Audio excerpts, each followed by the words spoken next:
So today's conversation is with Neil Patil. He's a third generation entrepreneur. His family has been bitten by the travel bug ever since for the last 35, 40 odd years. Veena World is a relatively recent company, about 10 years old. They are currently about 150 odd stores and they're doing about 100k travelers a year. And they found it fairly interesting to adopt the technology in terms of how retention has to play out. The fun part about this conversation is the level of attention Veena World plays to the details when it comes to making tour packages for teenagers, perhaps who are traveling for the first time, or senior citizens who have their own unique set of travel needs, or honeymooners for that matter. So the way they've really looked at customer segments very natively sounds fairly fascinating as to how they manifest this whole thing of understanding consumer insights into their engagement programs. I completely love the way Neil travels, and I'm actually jealous of him. Here's why.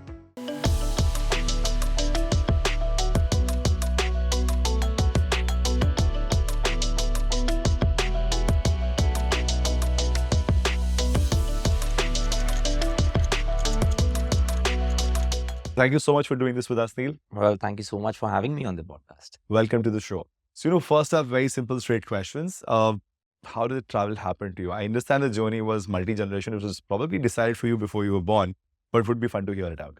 I guess travel more so, Ankur, was like I kept seeing people traveling all the time when I was at home. And travel, like you said, my family's been in travel for multiple generations. We started Veena World in 2013. But if I were to say something on a personal front, every day when you wake up, Instagram gives you FOMO, right? And if Instagram's giving you FOMO, you feel like traveling everywhere. Sure. Now, I've been lucky enough to travel to different parts of the world, been outside, stayed in Australia for 4 years. I had the chance to go to Antarctica in 2012. So I've done multiple things like this. And as we went around setting up Veena World since 2013, I realized that people, when they travel, get a very different outlook on life. When you travel, you come back refreshed. And it could be you going to a local fort in Maharashtra, near Mumbai where we are sitting, or you might go something as crazy as Antarctica or the Arctic Circle. But whenever you do that, you just have a very different definition of life from the point you started it to the point you ended it. And over the course of the last 10 years, we have seen thousands of travelers coming back with this view. So the travel bug caught me a long time ago, but I would say every day it's just been increasing and increasing. So, the fact that you've been doing this across multiple generations, I'm assuming you found out a specific, let's say, problem statement or a niche or a specific situation that was not necessarily getting the kind of justice it deserved. And that was a part of your initial story. So how about you just break this down for us a little bit? Well, if you look at the Indian market, we are a huge population and everyone is a different type of traveler. There is a traveler who wants bhindi masala on their holiday every day. There is a traveler who does not eat vegetarian food at all. Whether it comes to eating habits, whether it comes to likes and dislikes, there's just people who are different, right? So that's why when we started Veena World, we knew that these people are different. So that's why company jab launch karni hai, we want to ensure that the company is going to be big. We are going to come with a big bang. But at the same time, we are going to come with products that are going to hit the niche segment also. That's why we came up with women special tours. Women special tours are all about people in the age group of 8 to 80 years old going on the tour or holiday alone. Okay. Our tour managers handle everything. So women can go enjoy. And over here, what we've seen is that generally many homemakers, many people in the corporate space, haven't ever gone out by themselves, but it's always with the family. So here they find new friends, they make new friend groups. And that's why Women Special was one thing that we launched. While feeling completely safe and taken care of. Exactly. Because the tour manager is there to handle all of that. Sure. You just enjoy. Then there's senior citizen travel tours that we do. And that's another popular segment. Now, senior citizen, as the name suggests, is people over the age of 58 who can travel or 60. But what we've realized is that senior citizen tours also are a great gift. A great gift idea. And many sons, daughters, nieces, nephews, or just loved ones like to give this to the older people in their family. And again, our tour managers are there. We have been fortunate enough to have 350 tour managers today who are traveling around the world. Even as we speak today, there are about 180 to 190 tours on within India and outside of the world. But talking about niche segments, I'd like to bring in a third one, right? Please. We research a lot. Our product team at Veena World, the destination or travel product team, researches a lot. Now there we found out that arranged marriages are a huge phenomenon. Okay. Now what happens is that you meet a partner today. You have to say yes or no today or in 5 days or 10 days. After a month, you're married. And the next day, you're packed off and sent on a honeymoon without really getting to know the partner. Sure. Right? And we have seen this happen in all social circles, all socio-economic forms of society and everything. Now, we came back and said, okay, there is this person, a guy or a girl, who's suddenly at Suvarnabhumi Airport in Bangkok with this partner who he or she have met only and only like a few times. A few times, right? Yeah. And suddenly the partner's like, okay, I want to impress this person, but at the same time, I'm in a place like Thailand where English is not the first language. Sure. What do I do? Yeah. And then we started realizing from the feedback that our tour managers were giving us, just observing at airports like Dubai, Suvarnabhumi and all, because that's generally the place where you go to destination. First when you're traveling outside of India. And they were like, these couples appear confused. Pata nahi ye kahan jana hai. So then we were like, okay, honeymoons have always been considered as two people going. But the problems that these two people encounter are something that no one really talks about. Sure. So then the product team was like, okay, let's launch honeymoon tours. Okay. Now, honeymoon tours mean 20 couples. A group is generally 40. 20 couples going together. Okay. With our tour manager. Even you might think that a honeymoon is just for a couple. Like, why would 20 couples go together? Don't you think that's invasive? Your privacy won't be there. But we noticed that product, when we launched, took off like crazy. Because people were like, I don't want the headache of kahan khana hai. I don't want the headache of where my next transfer is going to be. Is my bus going to arrive on time? And all of these things. And it even exceeded the expectations that we had set from honeymoon tours. Circling back to the question that you asked, that how did we come up with these niche segments and all of that? I guess it's a lot of listening, a lot of observing, a lot of trying to understand the thing as to why someone is feeling the way they feel on holiday or before their holiday. So we have this principle at Veena World where we ask why 5 times instead of just asking once. Because the first time is just a reactive answer. Yeah. We've always worked like that, and we've managed to create multiple segments. Of course, over the course of the conversation, I'd like to bring in many. But yeah, these were 3 that have really worked for us, and it's 3 different segments. Yeah. So in some sense, it's reflective of, like you said, the whole listening as well as the whole insights that you've developed in terms of the needs of the audience, which is somewhat different from a mainstream audience, because a couple could have gone with a larger group tour as well, but then the kind of content of the tour wouldn't look very different for a honeymoon couple versus what might look for a senior citizen kind of setup. So in terms of manifesting this in your GTM orchestrations now, so of course, typically most companies would have a marketing plan which would drive traffic to the landing pages and all of that. And then there'll be a conversion path, there'll be an assisted sales mechanism. So what does your journey look like, and how does this manifest across these segments? Now, before 2020, at Veena World, we were doing many things, whether it comes from a marketing perspective, whether it comes from a guest journey perspective, everything in a very traditional way.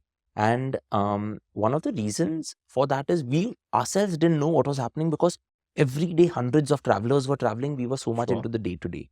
Now, the pandemic gave us time to reflect. See, at Veena World, we are packaging a hotel or multiple hotels, flight tickets, transfers, sightseeing, restaurants, everything together. Tons of failure points possible.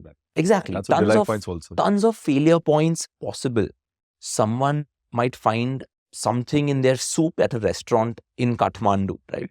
Yeah. Someone might not like the AC that is there in a car in somewhere in Assam. These things are not in our hand, but we want to ensure that whenever a problem arises, we are there for you. And that's why our marketing plans have also evolved accordingly. What we often look at is that we look at the pre-lead phase, the lead phase, the post-lead phase. Then it's the pre-travel, during travel, and after travel. After travel phase. We have specialized teams that handle all of these phases at Veena World. We have a separate team that handles, like, you might find it funny, but we feel that, everyone has a travel bucket list. So we often ask our travelers, when are you going to complete 20 countries? When are you going to complete 30 countries? When are you going to complete 50 countries? And as we went on asking these questions to our loyal travelers, they kept saying that, Ari, because you ask me, I want to travel more. I want to tick off these countries. So we set up a separate team called Guest Connect. And all they do is that we've created a small virtual game on our website where you just tick off all of the countries that you've been to, all of the states of incredible India you've been to, and you send us the list and we'll plan the entire travel for you so that you get to 50 in the next 5 years, 10 years and all of that. Now, the whole idea behind creating something like this has always been marketing jargon retention. That's what I was exactly headed to, because it seems like a very thought through long customer life cycle or lifetime value, right? I mean, it's 50 years of life. Yeah. I might first travel with you as a kid with my parents, but then subsequently I'm traveling with you for the next 50 years of my life. Yeah. So like retention has always been key, because when someone has booked the first time with you, they have trusted you. If all that goes well, they are going to come back to you and they are going to give you a second chance. Not a second chance, but they're going to give you like first dibs on you're planning their next travel plans.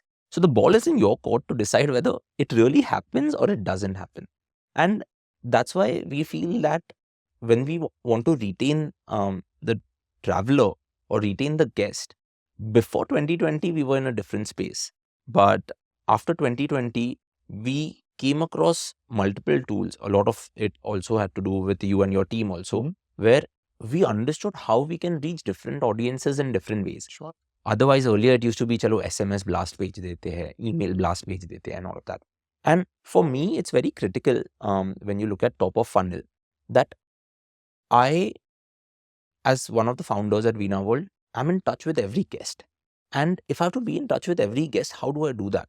Now, generally, we were only creating videos on YouTube, but then we realized that, okay, let's create podcasts, let's create newsletters. And then, like, WebEngage gave me this tool, and suddenly I was speaking to one of your team members, Tushar, and then in my team, like our DevOps engineer and our product manager, Madhura and Nishad.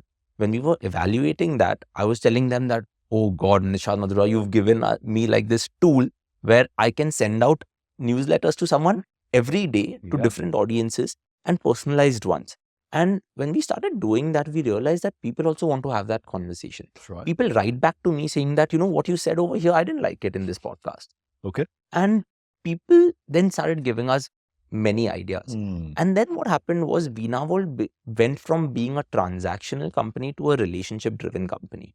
And when you talk about a relationship-driven company, it's more so that you've built a Veena World ecosystem where a traveler may engage with you when they are planning a holiday, or may engage with you even for dinner table conversation. Like, for example, we have one of our blogs talk about whether you should book premium economy on a flight or not. Now, when someone is just planning travel from Mumbai to Delhi, they might take a Vistara and they might evaluate whether I'll go premium economy or economy. Now, there, if our blog comes in handy, we are happy. So that's why for us, top of the funnel has always been being in front of you, not only when you are in that transaction with Veena World, but at other times also. So in some sense, whatever new customers are coming into your platforms now, I would assume there's a certain split between the kind of segments, the honeymoon stuff, the senior citizen, the women traveler. Is this the dominant components of what your new acquisition happens today, the people traveling with you for the first time? So if you look at Veena World, we have 5 verticals. We have group travel, we have customized holidays where you go with your friends and loved ones, and only that.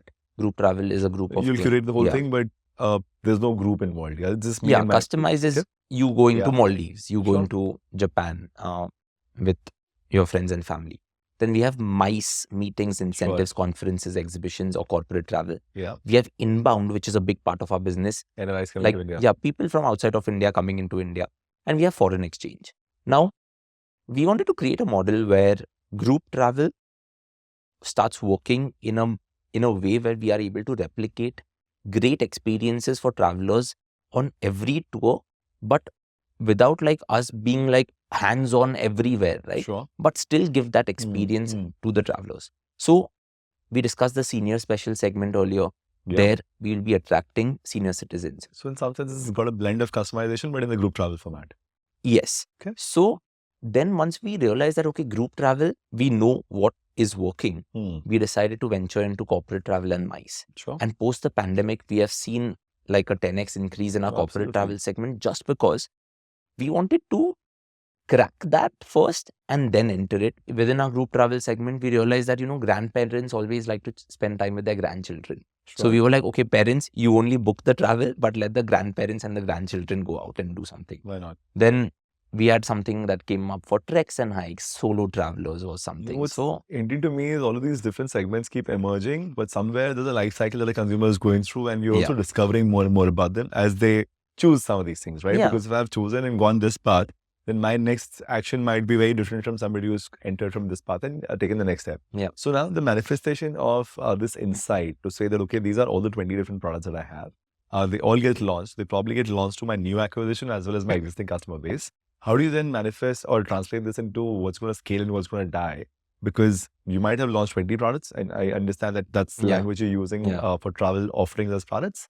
So then what scales, what doesn't scale, which segments get what, and how do you, this is a lot of science, has a degree of art and a certain degree of systems and processes as well. So we'd love to just, open this black box. Things that have scaled for us: women tours, honeymoon tours, senior citizen tours, family tours, inbound foreigners coming into India. Because we just are able to operate at scale because we have 350 tour managers who are either on tour or like doing training sessions. It's also a reasonably broad segment which has a certain size and scale available. The needs are sort of homogeneous. So you're able to make that into a standardized offering and scale that up. Exactly. Sure. But that's where I would go next to the slightly more niche stuff. Yeah, but there are some segments that won't scale. There will be people who would want to fly a residence class on Etihad, but still want to be in a group tour. Sure. There will be people who want to go on a luxury group tour to Singapore where they want super 5-star hotels, they want Mercedes S-Class transport, they want fast pass at Universal Studios, they want like the Pranam Seva at the airport where they have to zip through that. Now, these offerings are not going to scale. At the end of the day, really people are asking for is that I want to enjoy the things that I enjoy. Sure. Will you be able to create this for me or not? So that's why a lot of our offerings are also available on request. So in some sense, this is solving the lifetime value problem more than the customer acquisition problem. Would that be a safe direction to take this in? I would say that. Say, for example, another niche segment that we have is customized holidays. Sure. Now, everyone offers customized holidays. If you search for, I want to go to Japan for 5 days, there are going to be 15, and then whoever does SEO best is going to rank for you on Google, right? Now, over there, think about you going on a holiday with your friends and family. Now, inadvertently, there is one of you who is still breaking their heads looking at Google Maps, looking at blogs. Where should I eat today? How do I do all of these? So we brought in a thing where we were like, you go with your family on a customized holiday, but we can give a tour manager with you who will still handle everything. But these things are not going to scale, right? Sure. But it's a segment.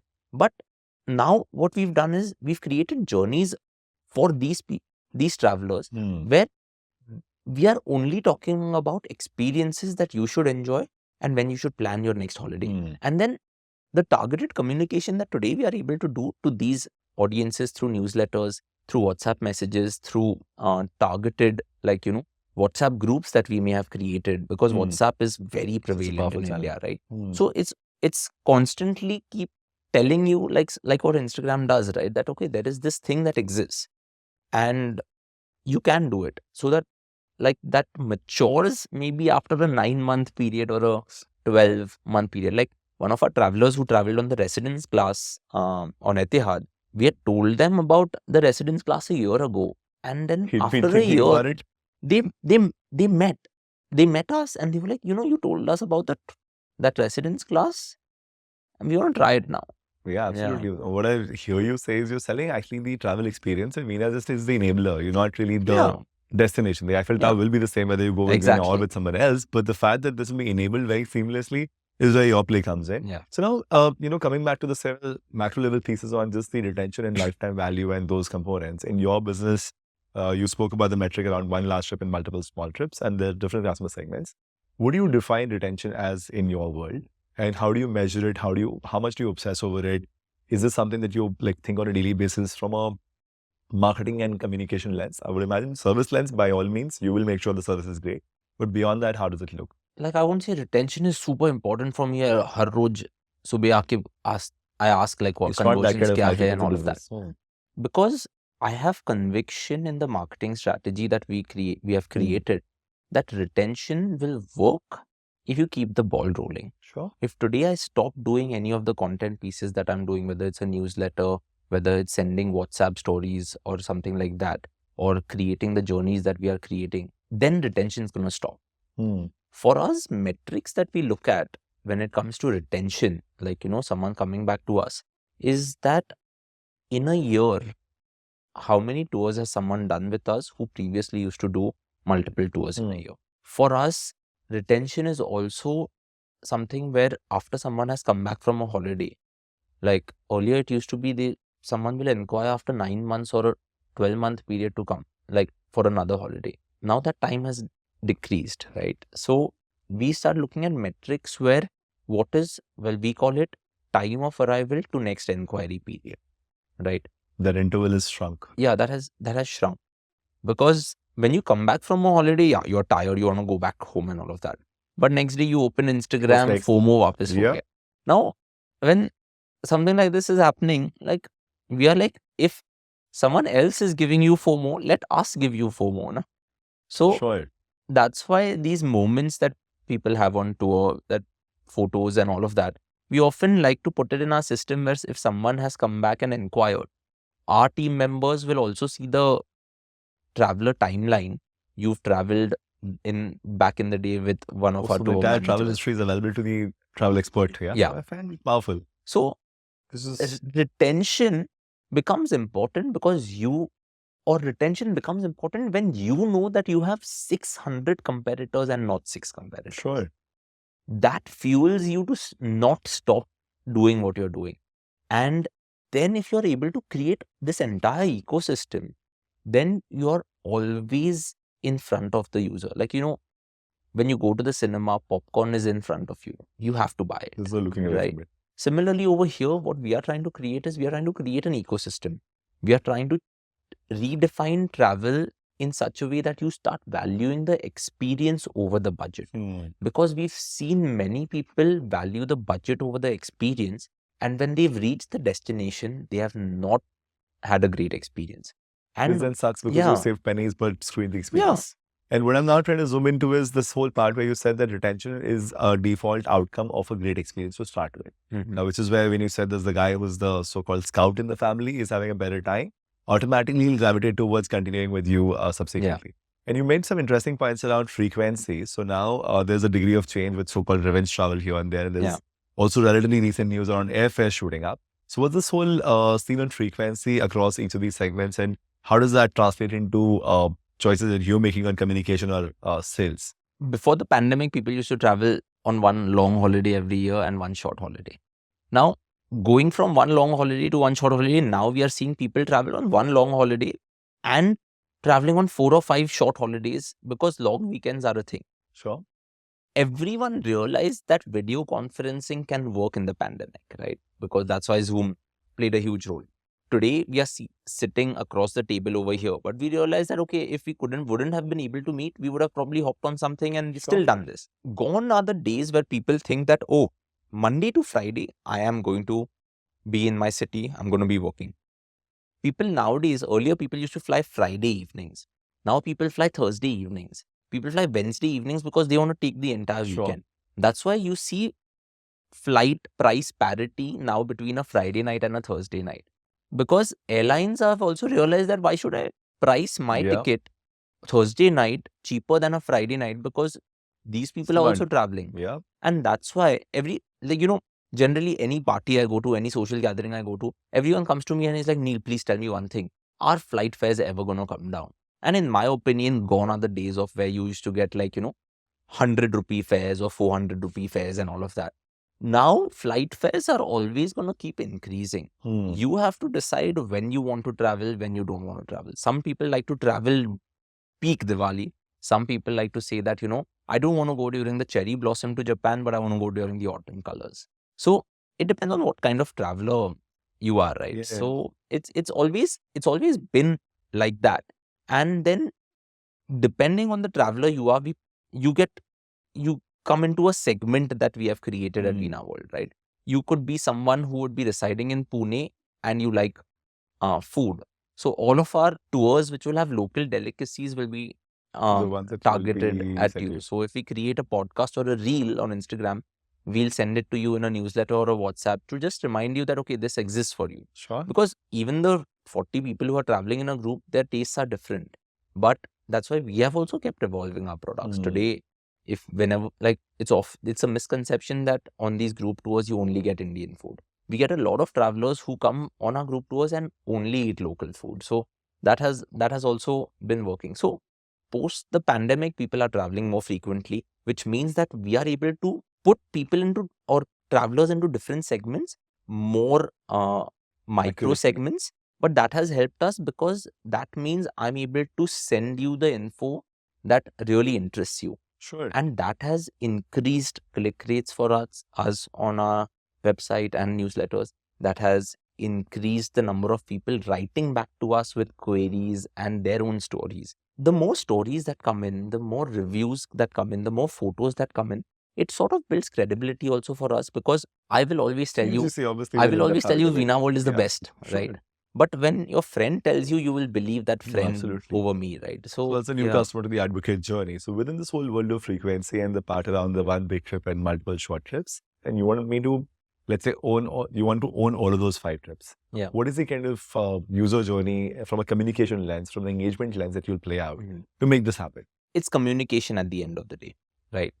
And that's what we spend a lot of time doing this, because we have an online presence and we have a large offline presence. We have like 150 locations all across India. This is physical offices. Physical offices. Sitting and discussing. Yeah, exactly. Okay. Like you'll walk into an office and do it, because see, you might want to book a hotel only online. You want to book a flight only online. But when you're booking all of these things together, you really want to have a trusted face. You want a face, you want to also have a conversation. Exactly. Is there a persona difference between people doing this versus this? Is this most people doing this here and this here? I don't know. We've seen that someone is okay booking a 2 lakh rupee flight ticket online, but when it comes to booking a 2 lakh rupee group tour, they still want to speak to you, email you, and then book it. Got it. Because a flight is one item. Sure. A group tour is multiple items. So when they're giving you these 2 lakh rupees, they want to be sure that, okay, like, Ankur is the one that I gave my money. Is it negotiation? What would those It's more so trust.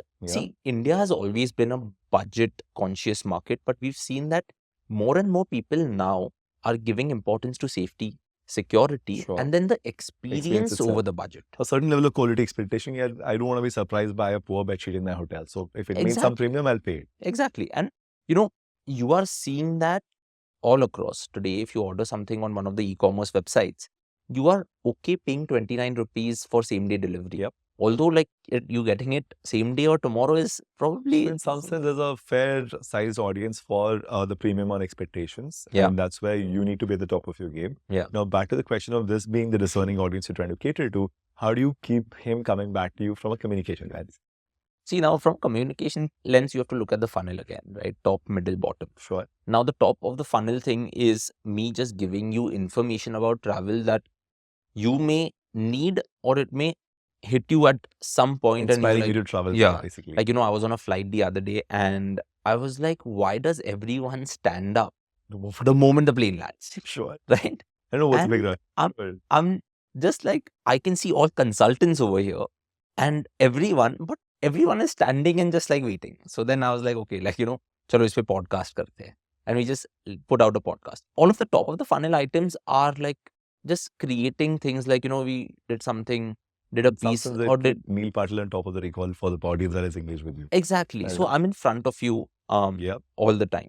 Now, this is not me selling anything to you. And but engagement. What then happens is that I'm able to repurpose content like, via the Spanish steps in an Italian city like Rome, and put it in a newsletter that I'll send through WebEngage. Sure. Now, if I've done this, then I'm having a conversation with you. So I'm coming into that middle of the funnel piece where I'm talking about Veena World, I'm talking about all of these things and all of that. And then finally, when it comes to you evaluating whether I should go with Veena World or not, and this is the most challenging piece, because I might create the best ecosystem.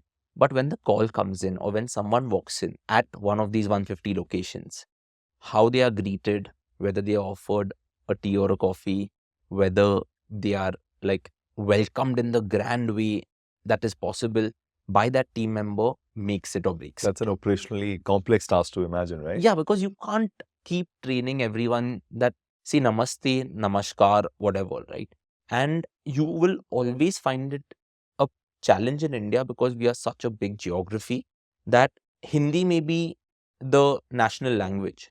But if you're at your office in Ahmedabad, they don't want to speak Hindi, they want to speak Gujarati. Of course. If at your office in Bangalore, they don't want to speak Hindi, they want to speak English. Of course. Now, if you say anything in Hindi, will they take offense to it? Like, will the traveler take offense to it and all of that? So this has been a challenge. Yeah. So I might create hundreds of top of the funnel, like middle of the funnel things. But when it comes to the bottom thing, every day we wake up with that thing that, we have been able to crack Pune.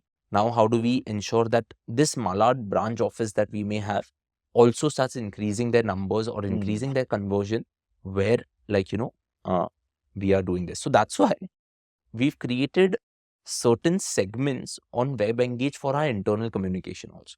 Okay. It's a cost for us, but Sure. we feel that unless we are able to develop our own team, you are not going to be able to convert everyone the way you are expecting it to happen. And that's why, see, someone might walk into an office and be like, I want to do a corporate travel thing for 50 employees that I have. Now that has to come to the corporate team, or someone might walk in and think that, okay, a Rajasthan tour is sold out. But there is always a chance that we will try and get you 2 more seats. That is where communication plays key, online and offline. Sure. So online acts as, the fielding that we are setting. But at the end of the day, the bowler or the batter is still that person who's going to speak to you on the phone. Sure. Which is the nature of the involvement in this category. People will pick up the phone before they make a transaction. Exactly. In some sense, right? Yeah. And on the same lens, you mentioned about the sort of language situation. Is this manifesting in your communications in some sense yet? Yes, we have started, like in the offline segment, we have started doing a lot of newsletter-esque articles in many regional languages. Yeah, many languages. We want to also start ensuring that we create segments on the WebEngage platform for different audiences, because I often send a newsletter to someone and say that please send this in Marathi or please send this in Gujarati. Now, when something like this happens, that is a need, right? Absolutely. I should be able to cater to that need. So then that what's very amazing is, I'll give you an example from the lending world. Now, it's unrelated to the industry, but their funnels became at least 10x better, 10x, okay? In terms of the conversion downstream because of the change in language. Yeah. So just because they were able to communicate with Gujarati audience in Gujarati on WhatsApp, the whole conversation flowed in Gujarati, the person was way more willing to trust this company compared to what he was willing to do with other companies. So from my lens, what we've seen is the more you're able to use automation and technology to personalize, the easier it gets to execute these things, because there's no way you're able to scale that piece manually, right? And what we've also seen interesting experiments with being done now with voice, wherein you actually speak to a person, it's actually a bot on the other side, but the bot is fairly quick with its responses. It's also very adaptive to language. So whatever language you start with, it'll pick up and respond in that language. Imagine doing this with 40, 50 languages in a very single unified experience lens. And you capture this dispositions, you bring it back to the WebEngage system, and then it goes back to downstream execution. Yeah. So the power can be quite interesting. So Neil, you spoke about the fact that you have these 150 branches and you have 100,000 travelers traveling with you every year, which would mean a large number of footfalls, a large number of top of the funnel, as in your language. Help us understand this interplay between online and offline. I would assume you use a certain level of marketing to drive traffic to these stores and a certain level of digital play to then follow up from the conversation that happened in these stores. Help us understand this better, please. So see, if you really think about it, the hybrid model really helps because we are able to cater to a larger audience. Sure. And when we are catering to a larger audience, some people may not have the time to visit an office. That's why the online play just is for them. The online and offline increases the experience that you're getting from Veena World, because you're actually taking out the time to hop into your car or an Uber or an Ola, go to the office and really doing that. And, more often than not, these are travelers who want to really understand what is the product that I'm getting. So for us, the online bit, which is our website, right? Because at the end of the day, a customer or traveler facing thing is the website. Now, generally, every website, whether you're a Zomato or anything, you have the homepage, you have the search results page, and you have the product page. And then you have a contact us page, and someone decided many years ago कि about us page होना चाहिए, इसलिए everyone has an about us page. Now, we decided a few years ago कि if we are only this, we are transactional. We are not creating anything for the traveler. And if we only keep thinking, ki, how do we upgrade the homepage? How do we upgrade the product detail page? Then you are only doing cosmetic changes to what is already there. Then we brought in testimonials and reviews because we were like, we have such a huge bank of people writing to us. Let it be on the website. We brought in content, and content I've been talking about, like different types of things. Yeah. But more than that, we brought in pages that really solve problems of the traveler and their loved ones. Like I'll give you an example. Like we have a page on the website called tour status page. Now we realized that in our call center, we were getting many calls from relatives of travelers who are currently on tour, just asking that, hey, my mother's on tour in Dubai right now. Maybe she's not getting Wi-Fi or something like that. I just wanted to make sure she's fine or not. Now, this person who's in our call center is also clueless because, who is the tour manager? Let me get in touch with him and all of that. And then we realized that there is a disconnect between these two. So then we were like, okay, let's create a tour status page which shows all of the tours. Like as we speak, 180 tours are on road in India and the world. All tours you can see. So you can put the name of the tour, you can put the code of the tour, you can put the location that your loved one is traveling in, and you will see their tour, where they are today, who the tour manager is, how the tour is going, everything. That just added value to the experience that I'm providing you. Now, when you see the tour status page, it is a page that everyone else will think it's irrelevant. But then we started realizing that in the offline space, to create value, to create credibility, our sales team members were also using it to show it to the traveler. Let me show you some reviews. Let me show you some photos that our tour managers have uploaded, because our tour managers have an app. They upload photos, they come onto the website. Now, when all of these things happen, right, like you are just increasing the extent or the reach of your website because you're creating more and more pages. And then you're catering to the right audience at the right time. So that's why in the sprints that we do in our technology team, we often go like, this quarter, you're not going to work on the homepage, search page and the product page, because every UI UX designer will always think, yari product page mein ye change karte hai. Every quarter that will keep happening. But then you forget that all of these other assets that you have go away. So the online, and circling back to your question, the online and offline interplay that is there is online aids the offline experience. Offline experience also aids the online experience, because once you've booked the tour, to upload visa documents, to make the balance payments and all, you just have to log into my account and that can be done. So for us, it is like you decide whether you want to book the tour on a call, through email, by walking into one of our locations, by just doing it online. Anything is possible. And even if you're doing it online, we can slide in and be like, okay, let me take you through the journey. So, add these details and all of that. I'm going to zoom in on this a little bit. So would the guy sitting in, one of the apartments behind Oberoi Mall know that you have a branch in Malad, and this is where he could go to speak to somebody called Neil or whoever your store manager there or your counterpart there is? And so there's a name and face to it, because the trust factor in travel with high value tickets is very interesting in a dimension, right? So is this something you currently orchestrate or intend to or expect to? Up until a few years ago, that wasn't possible. That person sitting in that building would not know that a Veena World exists. But now we are able to understand where this user is. We are able to know that, okay, like what locality this person may be there. Putting in just a basic survey form, right, on your website tells you what this person is. If they put their contact number and all of that, and if the persona of the user exists in our system or the profile exists, we are able to do targeted communication. If they don't exist in our system, still they are an anonymous user. But if they give you consent by giving you your email address and contact number, what we do is we try to drive them to a contact us page that we have, so that we can get in touch with them. Or a message might go to them and be like, would you like to know the closest Veena World to you? So there are different points in the journey for an anonymous user also, where we are trying to get you to a product page or a contact page, so that you can get in touch with someone, you can ask for a call back, and that only needs a contact number, right? So, but we still find it a hassle or a challenge It's not the smoothest Yeah, user not the journey at this smoothest point. way of doing it. That's why Okay. we try to make the online booking experience also easy. That's seamless Yeah. because that's sort of an established category where people know Yeah. what to expect across different click streams. Wherever there is assistance that needs to get involved is where it gets slightly hazy. Yeah. But I hear you. But from a, let's say, ambition lens, you would love to be able to solve for this if you're able to make it more seamless. I mean, over the last year, it's been possible more so because, like I said, people are ready to come onto a Zoom. Sure. So they don't want to walk into an office, but they want to schedule a Zoom call. So Why that not? is possible. So we call it a video consultation with our experts. And today you can just fill up a form. Our team member will call you, ask you for your convenience slots. And because we have the sheer number of people at different branches, if you say that, okay, Neil, Friday evening 9 p.m. is only what is available for me, there will be a travel expert who will get in touch with you. So we call it 24/7, not the call center being 24/7, but if you want to hop on a call to discuss a holiday at 3 a.m., we will try to make that possible. Wow.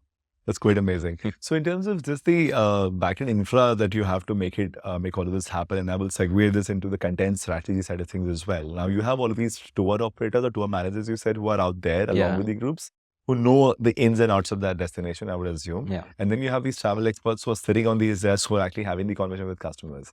There's a lot of knowledge to be managed across the system, right? Yeah. So, and again, when you say content personalization across all of these different needs, the content has to be created, it has to be tagged, it has to be packaged, and then it has to be distributed. Yeah. Help us understand this whole engine a little bit.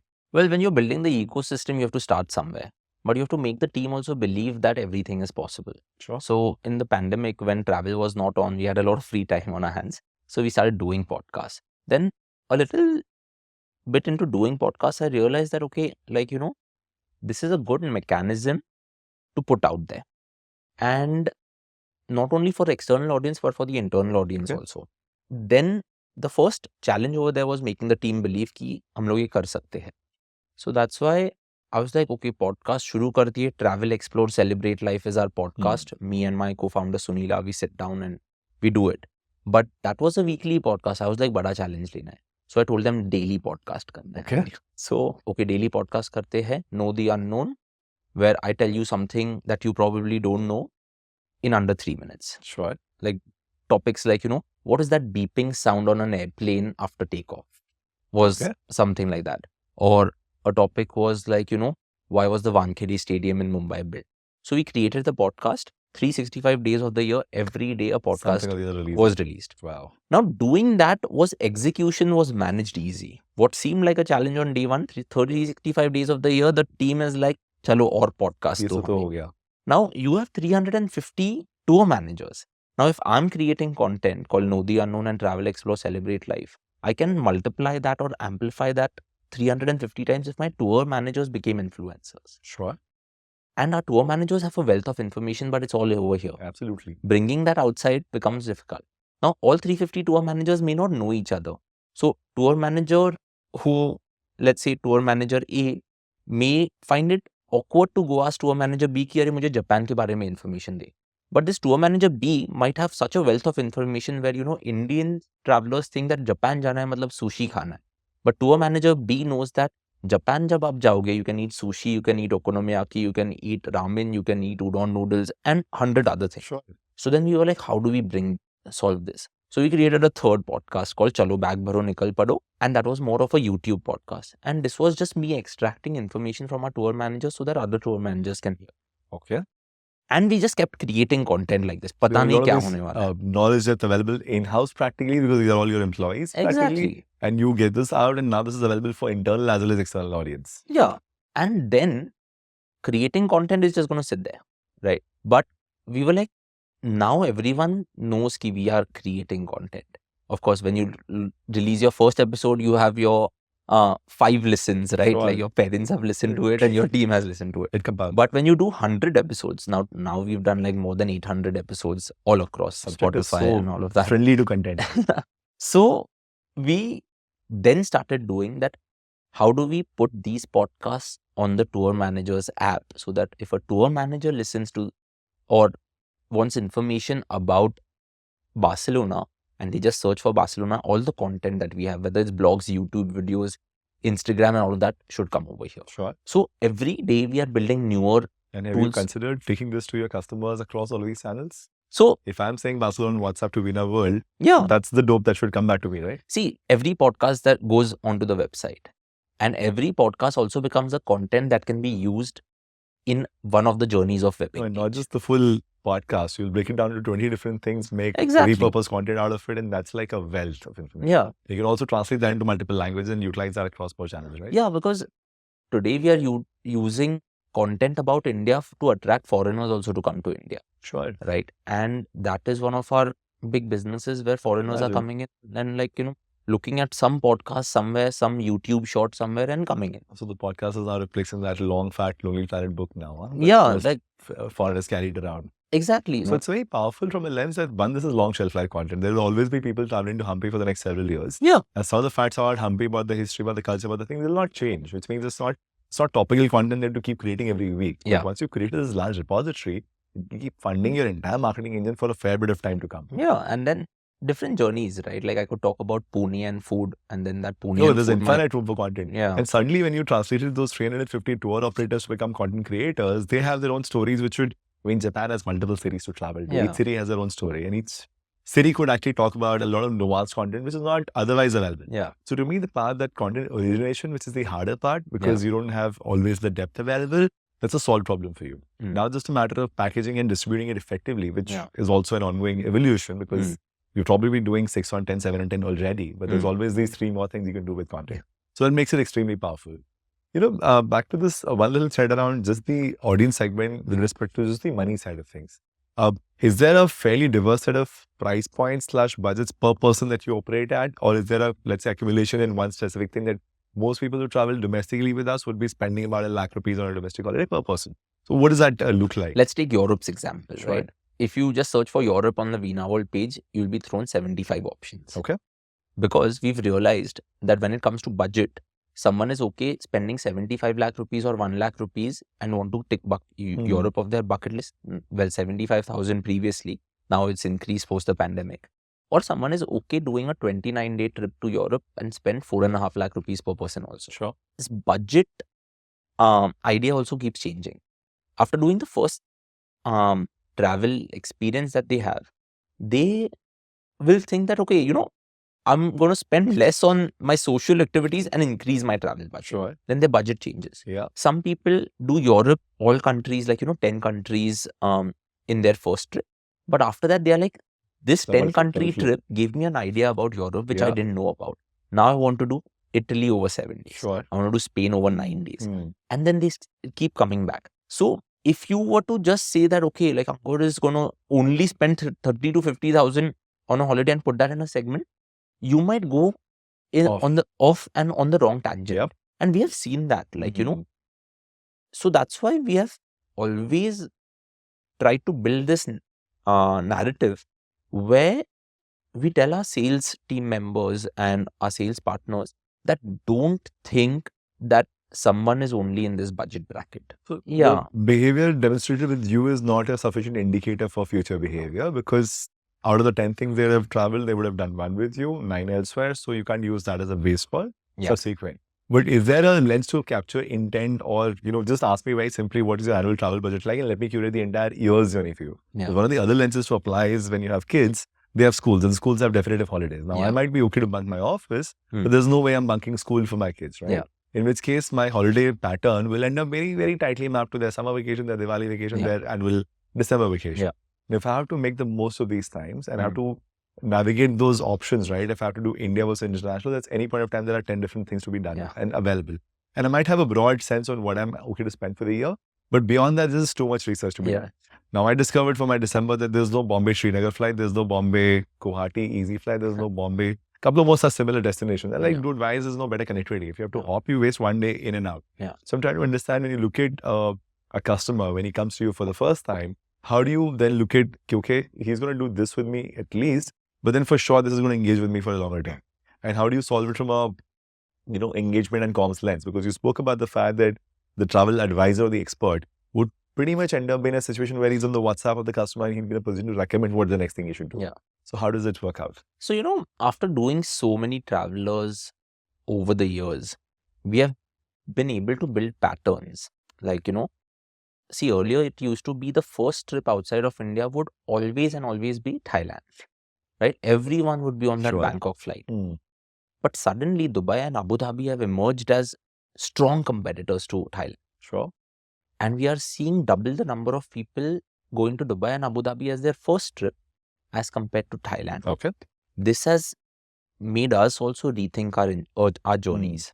If someone has traveled 5 times with us within India only, then we will keep pushing For longer to go communication out Dubai. to you about Dubai and Abu Dhabi.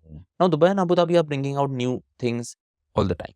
Similarly, when you go to Australia or something like Japan, nowadays Australia gives you a multiple entry visa for 3 years. Sure. Japan gives you a multiple entry visa sometimes for 5 years also, if you have done, if you have a good travel history. And we know how long your visa is valid for. Sure. Then we'll ask you, why don't you want to go to Japan again? Like, I went to Japan first 2015 and every year since I've gone there. Okay. I've lived in Australia and every 3 years I've been to Australia. Sure. I know how, I'm able to know how long your passport is valid for, how long your visa is valid for, and all of that, right? Because we have this information. But when you apply for a visa, you tend to get the passport history, travel information as well. Yeah, but we tend to capture that yet? We still value a lot of Privacy? the privacy, so that's why we don't get into that. So I would imagine, while of course it might sound intrusive, but it can jolly well be with permission.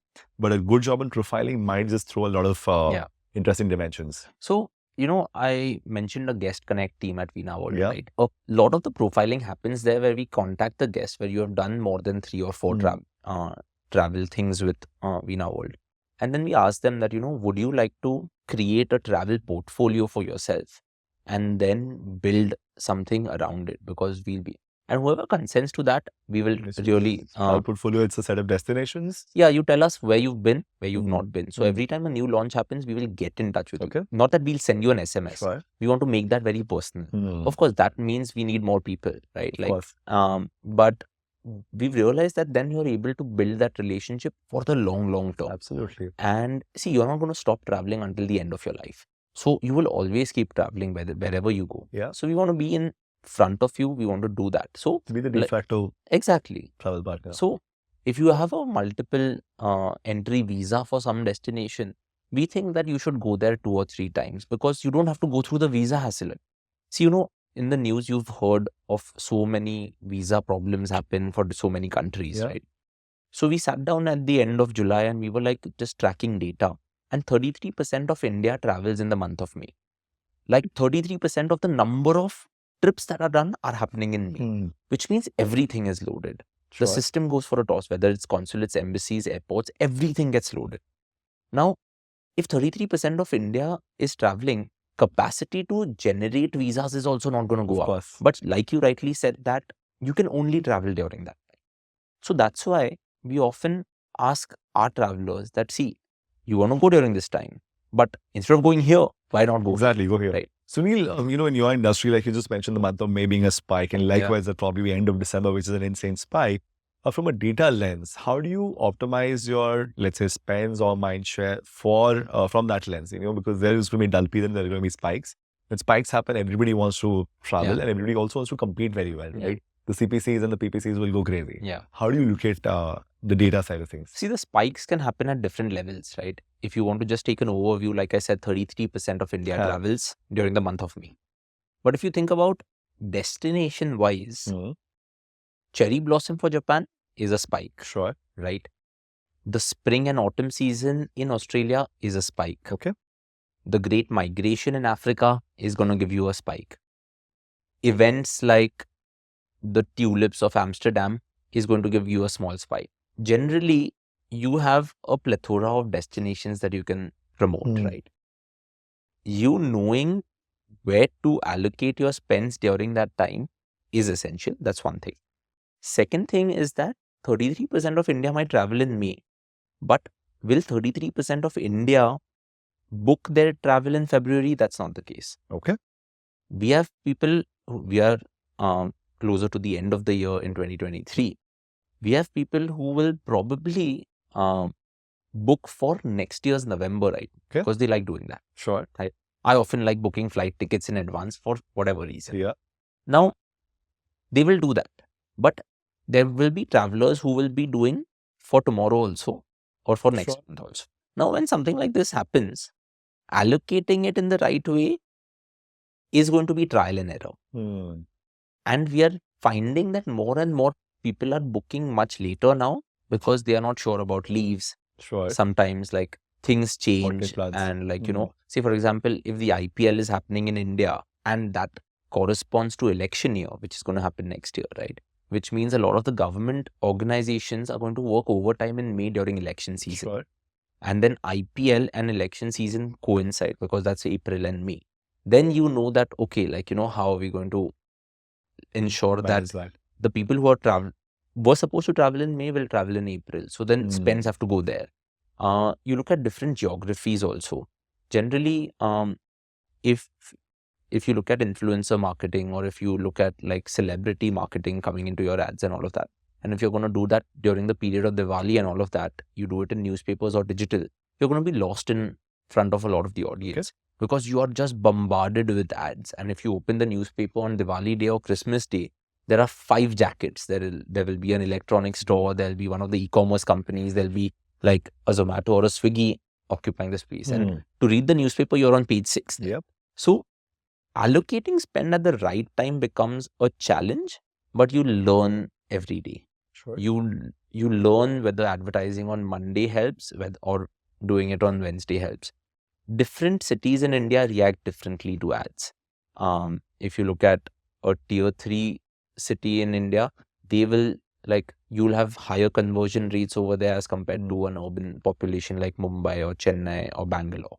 Now, there are different things that affect this, but what we have learned is when it comes to retention marketing, performance marketing, even of digital marketing, it's always been about timing it right. Okay. If you're able to time it right or create that need in the minds of the consumer, you'll probably be able to do it in a better way. But that's always trial and error.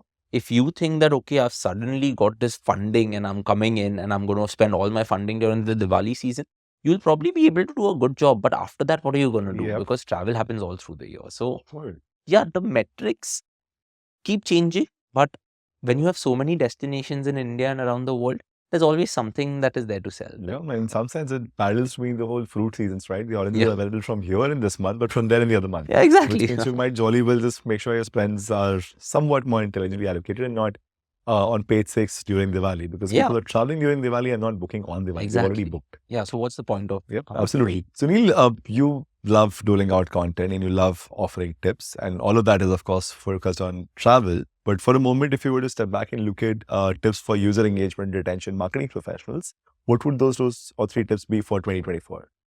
Well, I guess if I were to think about it, I'll give 3 tips, right? One is, if you're creating content, if you're really going through the pain of creating content, create content that is for the user and not for SEO or Google purposes. Because today, everyone is doing that. But if you really want to create lifetime value with or a relationship with your customer, create something that will really give them what they are looking for. Because, when you search for what is a good Chinese restaurant in some part of the world, you'll get all of these SEO friendly suggestions, but you still don't get an answer to that. So I've always, when I started creating content, my view was I'm going to create content for the user. I'm not going to write a blog and make it SEO friendly. Of course, other blogs could be that, but if I'm writing it, I'm not going to do that. I'm not going to have my newsletter be for anything. It's me doing it with you. Second is you're able to repurpose content. So think about it that way. Don't let your content piece just be that one piece which is on YouTube. Try to repurpose it somewhere. Work smart, like I said when I was discussing AI.